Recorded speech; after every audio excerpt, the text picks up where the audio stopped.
What's good in the hood? It's the Drop with Ese Doc.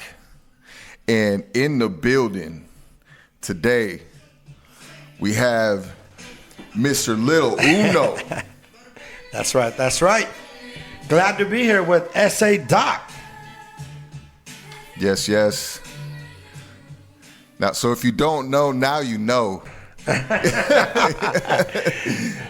You know what I'm saying? Mr. Lil One, man. OG in the game, man. Legend. San Diego legend for sure. Legend in the game as far as music and Chicanos doing music out here. Lil One's been putting it down, and he's been around the greats, and he is a great. Thank you. Thank you. I don't see myself like that, but thank you. I feel you, brother. You know what I'm saying? Like the greats are like that. You know what I'm saying? It's like you're just, doing your thing, and because if you kind of self boost yourself up all the time, I feel that that can kind of boost your ego all the time. 1,000,000%. That's a dangerous way to live. And we live in a society where everyone is a superstar in their mind, right? So those that are humble and fly under the radar. They say that like great power and like is like high voltage. Like you have to treat it with respect because it could boost you into your demise in an instant if you don't handle it with care. Your power is no different than high voltage, and if you really think about it, it's true. Think if you were walking right now and you heard bzzz and the high voltage, you'd be like, "Oh, I got to be careful."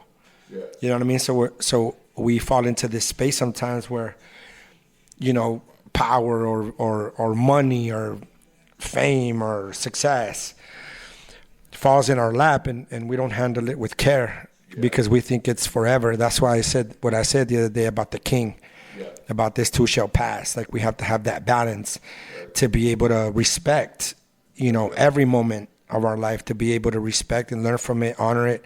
And that's the only way that we can earn our evolution. Okay. Yeah. So it sounds like you've been reading a lot of good books, man, because I really enjoy going online and hearing your positive messages. And tell me a little bit about that transformation, right? At what point did you kind of shift? Because I think we all kind of have that transformation point. I definitely had one. And, learning is an everyday thing, and every day you grow. But for you, when would you say was that moment that you kind of shifted your thinking into, I'm going to, just make better choices for me, for my family, just different mind state? When did that happen for you? It happened right after my brother died. Okay. I was already like away from other things, because I was deep into the music and all that. But when my brother died and my daughter was born, which was crazy the way, like symmetrically the way it happened, but I felt responsible for that, because me and my brother had a really turbulent relationship. So he was trying to mend with me, and at the time I was an alcoholic still. So we went and we drank and we got in an argument. He tried to, say goodbye to me and shake my hand, and I like slapped his hand away, and he drove off and he crashed and he died. So right when my life, again, I was already in darkness at that time, so just right when I didn't really like understand what was happening, like I was about to get into that real darkness. And at the same time, I just had a brand new daughter at the time. So I remember walking out of the bathroom one day, and she saw me and she had like this burst of joy.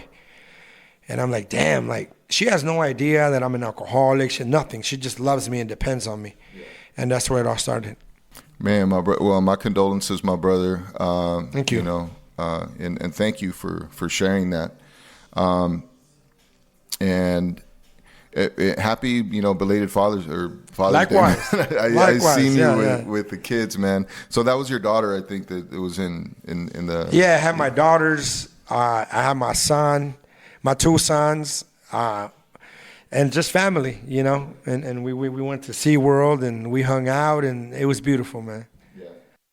Oh, brother. Well, again, man, that's a story for a lot of us too. And it's just, there's just no way for us to know when something happens. I lost my mom too, like, I'm sorry to hear that. in 99, man, cancer, you know what I'm saying? And, there's a lot of regrets that I have there too, man. Yeah, no. Because I feel like I didn't know we were going to lose her. It happened real fast. And, I don't think that I took the best steps. Like, had I known, right, then I might have done some things differently or valued my time with her more, spend more time with her. And so it took me a long time. I think it's been, for me, 23 years before I can even open up and talk about it, those losses that we have, man.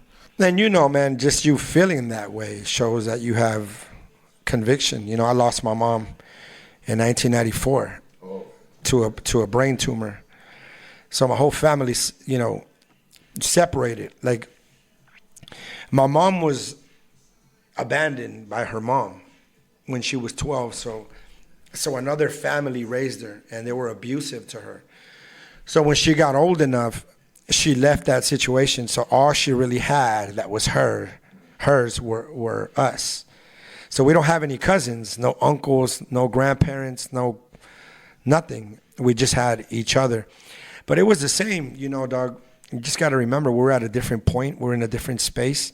We didn't really engage too much with the magnitude of the things that are the little things that are really the big things. Yeah. The hug, the talk, the smile, the food, the laundry, all the little things, what I mean? So, it's it kind of shaped me, to where I'm at in my life now that I'm a dad, now that I'm a father. And that was a process too, because I was a really young father.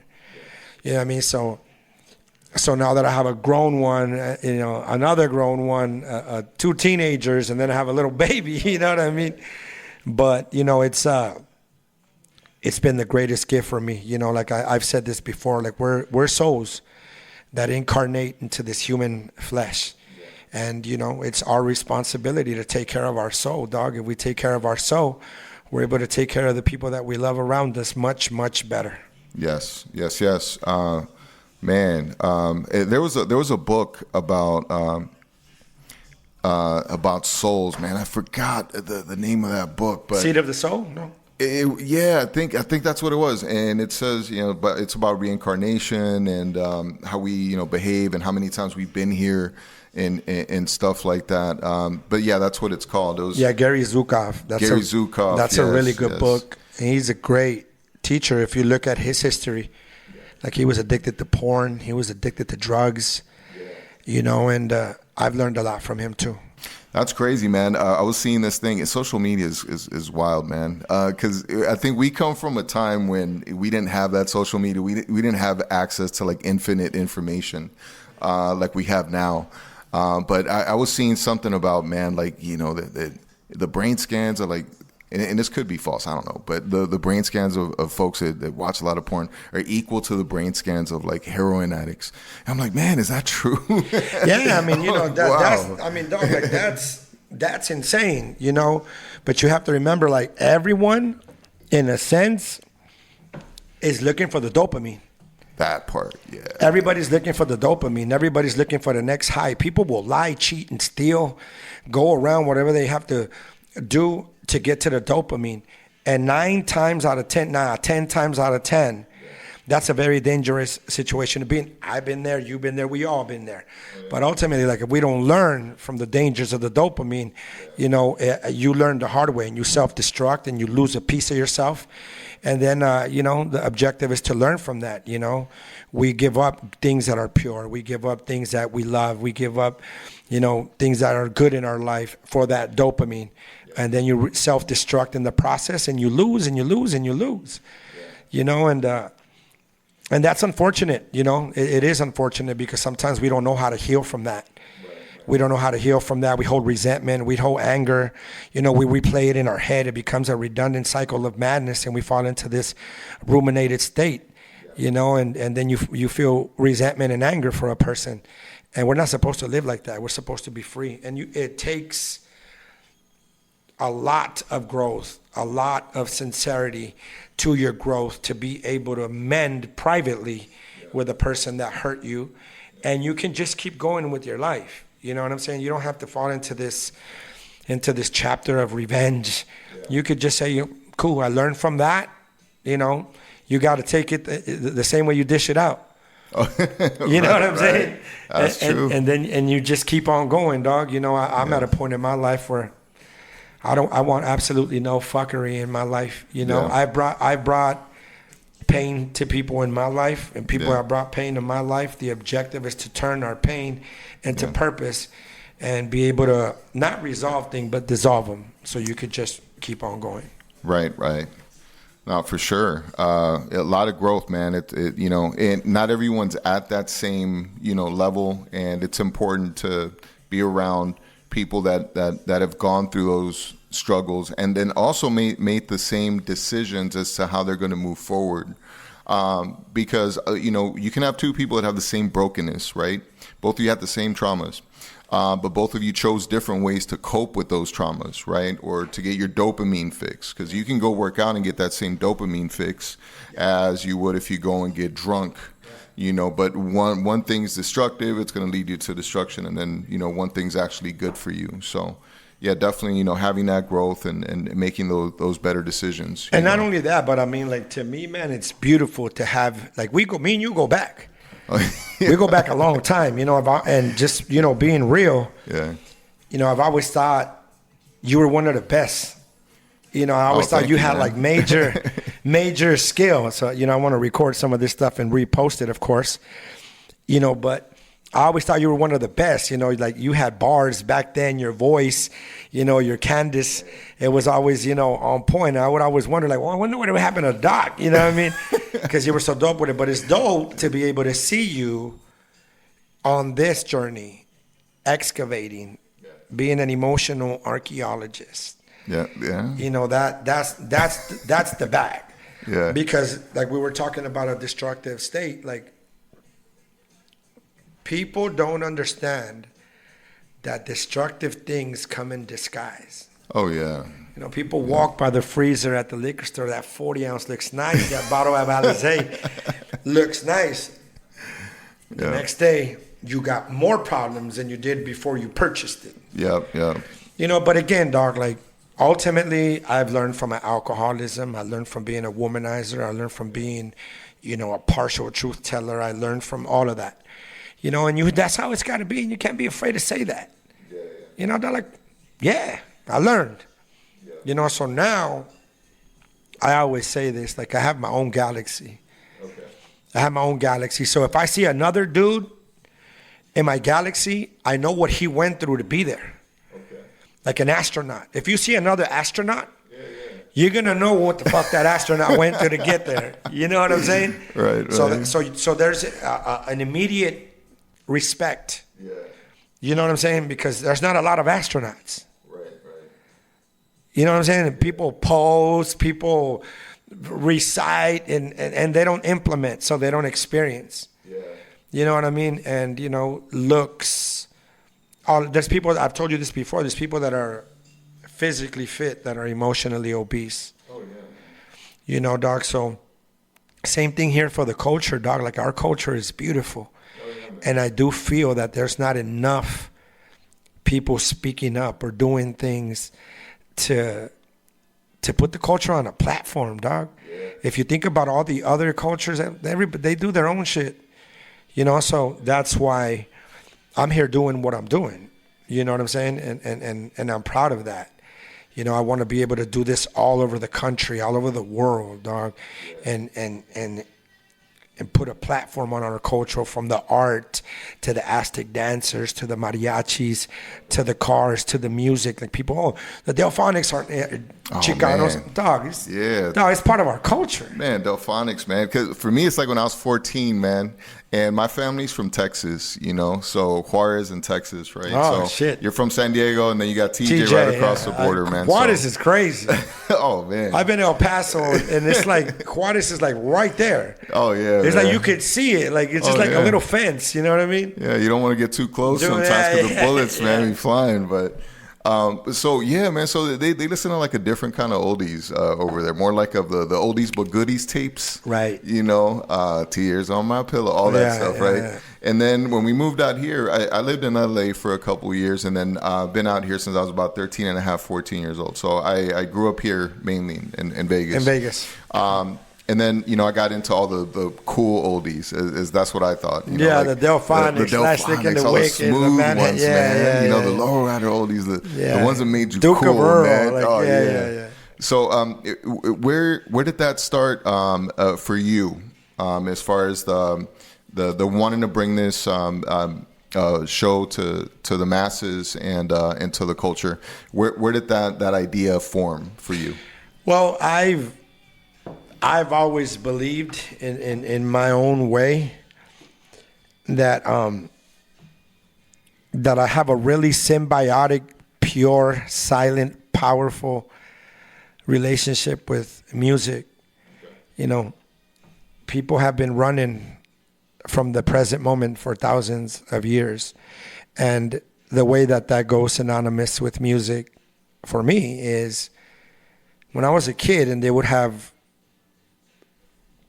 you know, parades, and there was music, and there was food, and there was art. You forgot about everything. Now that I'm older, I realize that I was in the present moment. Oh, okay. I was in the present moment when I was experiencing the music and the art, because all I wanted to do was just dance with it. Okay. You know, so that's how I started making music.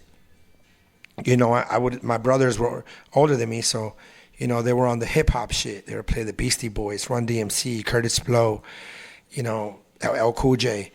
So I'd be like, I could do that, because I never saw any color. Yeah. I never saw any color. I didn't even know what racism really was at that point, slightly, but not to like the extreme. Yeah. I've always saw music ageless, timeless, colorless, nameless. You know, I've always thought music was like this energetic frequency from outer space. Yeah. So it is, you know. So when I went into the artist part of my life, I had abandoned those important qualities that I grew up with, because I was already into the alcoholism and the fame and the validation and the women and, you know, being drunk and trying to be cool and living in your ego. So that's you know, that's not the vertical path of your growth. That's the horizontal path of your growth. You're living in the opposite circumstance. You know, I learned one time that there are certain people that can do certain things, but certain things have to be done a certain way. You know, and when you really dig deep into your passion, when you make music for passion, money doesn't matter, and it won't bother you. Right. It'll never bother you. There's people on death row right now that have peace for what they've done. Yeah. They don't give a damn about going to the electric chair. Right. Don't matter. Yeah, that's true. So they've accepted it, life and their outcome. And you know, it's what it is. So I would go when I would go do shows, I would see the people, dog. I always felt like maybe this is the only album that I really did in that time that came from my soul. Okay. Once in a decade, because it was my first album. So I felt that came from my soul, because I hadn't experienced any fame yet. All right. So there was no expectations that you were trying to fulfill for other people. I just wanted to spit. Yeah. Okay. I just wanted, like, when is my turn? Okay. All right. Well, that's the pure essence of this music that we do. Yeah. I think. Yeah. And then after that, you know, everything changed, and then it changed again, and then it changed and it changed, and now I'm here. You know, so people always tell me, like, why don't you put yourself in these lineups, or why don't you I'm not doing it for that. Well, you had mentioned that that you were doing it for the experience, right? You wanted everyone to experience, and now you touched on it, what you experienced before, as far as a connection with the now moment, because everyone's always trying to escape in some way or another. And this is kind of a pure form for everyone to come together in unison, enjoy that moment at the same time. You know? Yeah, dog, and you know, we get to show them what the present moment feels like effortlessly. Okay. You can download songs and movies, but you can't download an experience. Very true. You know, so when they go home, they're going to remember what that felt like. Yeah. Yeah. It's just an experience, man. Yeah, it's an experience, That's all dog, it you know? is. And, you know, I think being able to get outside of your immediate self and get outside of your immediate data and your traditional thinking and what's registered, you know, when you're able to get outside of that, you're able to explore and experience and live a different world, a different life, a different galaxy. You got to remember, I always say this, like the only thing that's a fact is that we register data, but it's not a fact that the data is a fact. Yeah. True. You know what I'm saying? But Like, our subconscious doesn't know the difference. You know, that we learn in school and we believe what they tell us. Yeah. We don't know any better. We believe Mr. Woods in social studies. But we're like, oh, that makes us feel better that we know. Mr. Like the memes of Cardi B with when she was a little girl. My mama told me this, right? So like Mr. Woods taught me this. So yeah. I feel better. It helps my confidence. But then that's all you have is this confidence is built around, you know, just information that was passed on to you. And it serves a purpose when at a certain stage, but then at a different stage, at a different level, then you've got to find your own answers and kind of bring it all together, right? Where you're just experiencing the moment or trying to. Because I feel like especially if we've gone through things in our life, we're always reaching for something, right? So only if I get stardom, you know, only if I get my album done and I get it out to people. If I get this amount of money. Yeah, if I get this car, money, this house. If this person hears me. But then you get the house, and then it's the same thing. And then it's still you, man. It's still the same thing. You can't, like Sugar Free says, everywhere you go, there you are. Yeah, man. No matter where you go, no matter what. And I think that's the real psychological trickery. When you believe your own bullshit. Yeah. You know, I've done it. You know, I've experienced both sides of being the giver and having it be given to me. So you have to stop that cycle. You have to value yourself. You got to have integrity for yourself. You have to respect yourself and not accept that for yourself. Yeah. So when you say, okay, cool, then, and you truly accept it, you realize you really didn't lose anything or anyone.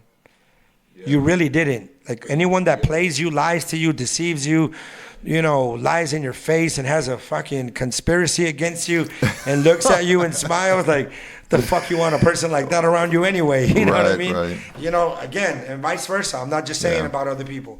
I've been that guy in the past too. Yeah. You know, so when you want to live with honor, you want to live with integrity, like you got to do that shit with action, not just words. You got to give real value. Real value and real purpose. Like when I reached out, I'm like, hey man, I just want to be a part of it. You know, I just want to be a part of it to bring this show to the people and what can I do, right? Yeah. Not what you know what can you do for me? It's like I just want to be a part of it. I know that in putting together big things, it's like it takes a lot of people. Yeah. You ever see the end credits to a movie? Yeah. And there's like names upon names, the names of everyone that was a part of that to bring that movie to life and bring it to you. Like right now, so you need a big team, you know. Right now we met with like 10 people. Yeah. You know, there's from the ticketing to the shuttles to the back line, you know, to the administrating of handling the ticket system, you know, to the vendors, to the space, to the cars, to the insurance. It's a lot. You know, this is about $250,000 festival. Woo! It's a lot. It's a lot of people involved to make it happen, man. And I think it's wonderful. You know, when I saw it and I saw that you were, you know, behind it. And I'm sure there's other people involved, right? But I just felt the vibe, you know, and I was like, man, this just feels good, man. So I'm really glad to see this all come together. I can't wait to see you, you know, on stage doing your thing in front of your hometown. My brother, man. You know, yeah, man. I want to see that for you. I want to see that. Man. I'm gonna be happy when I see that. And I appreciate the opportunity you put me on, man. It's all good, bro. And honestly, for me, it came together as I was listening to that Rider Music album and the song that I sent you. And I was like, man, this is such a feel good song. Like this, and it's a Brenton Wood, you know, remix, you know. But I'm like, this is such a good song, man. Yeah, dog. Like I said, you've always been super dope, bro. You've always been super dope, bro. You know, man, keep going, dog. You know what I'm saying? Keep going. I don't want to bag on anybody or nothing, but the climate of music right now is like swamp water. Man, it's, like you said, it's spiritual. It comes from the universe, so it's just a matter of us doing it, and we tap into that frequency, and then the universe speaks through us, right? And then we paint our art. Right now, the art is, the podcast and having these deep conversations, because there's so many people that actually tune in and listen, and they're trying to take things away to make their life a little better. Yeah. So I think this is a great thing that we're doing for the people. I think so too. I want to take this because I know you've got your family and you're on a time limit. I want to take this time for you to really talk about the show. Let the people know what the show is, when it's happening, and what they need to do to get their ticket. Well, like I said, I don't bag on nobody, but I see the way that people use our culture to try to gain success, monetary success, but they never use the word Mexican, Mexicano, Mexico, raza, Chicano. You know what they use? Taco, tamales, michelada, the Michelada Fest, the Taco Fest, and no disrespect, but I wanted to make sure and name it the Chicano Music Festival, so people knew that it's coming from the foundation of our people. Okay. I always feel like the energetic frequencies of our ancestors are right beside me. All right. I always feel that. I feel it right now. Okay. And so September 9th at Craig's Ranch, it'll be Tierra Legacy, Richard Bean from Malo, Sly Slick and the Wicked, the Delphonics, Mary Jane Girls, the Midnighters, Conejo, Mr. Shadow, Miss Crazy, Clica One, You, Finis, Dominator, so it's going to be a good situation. But again, outside of the music, there'll be live art, there'll be mariachis, there'll be Aztec dancers, there'll be cars, and the ambiance is going to be insane. So, you can get your tickets at ChicanoMusicFest.com, and we're going to come back to Vegas and do it until, the moon falls on the planet. Nice. So y'all heard it, ChicanoMusicFest.com. That's the website. Go there now. Get your ticket. We got some VIP tickets as well. So get your VIP tickets, because those are going to run out first. There's only a limited amount of VIPs. Yeah. Right, so make sure you get those tickets. It's going to be a great experience at the Craig Ranch Amphitheater. Yeah, and it's a lot cheaper than the typical festival going around, So come experience it. It's going to be beautiful. All ages. There'll be food. There'll be vendors. There'll be great music. There'll be great energy, and you will leave with an experience. Be a great experience. And Little Uno, Mr. Lil One, thank you for bringing this show to Las Vegas. We look forward to it. It's going to be a great experience. I hope everyone is hyped up, and you tell your family about it, and you bring the kids, right? It's a kid-friendly event. Yeah. Right? So you can, and talking about miches, you can have your miches. Yeah, you can have your michelada, you can eat whatever, food, and see a historical festival.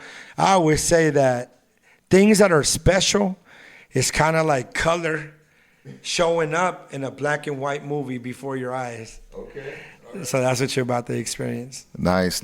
Wonderful, man. I can't wait. Again, thank you for bringing this show to Las Vegas, and we hope to make it an annual event. So and I know a lot of folks are looking forward to seeing a lot of the artists that are on that ticket. Miss Crazy is one that I've gotten some feedback. I'm like, I want to see Miss Crazy. Yeah, it's crazy. Right, she's gonna be there. It's gonna be great, man. It's gonna be great, man. I appreciate you, dog. You're a good dude. Keep on your journey. Keep doing your podcast. Anything you need from me, man, I'm right here. Right on, brother. Same here. Thank you for joining us. Again, everyone, go to the site. Go to my social media if you're not already on there, SA_Docwell. What's your social? Your social media, not your social. I only have Instagram. So if you see anything else, it's not mine. So my Instagram is at Mr. Little One 619. All right, so go there, and the link's on there for the tickets and to get more information. All right, thank you for coming out. Appreciate you. Thank you for having me. All right, thank you all for listening. Peace. Let's go.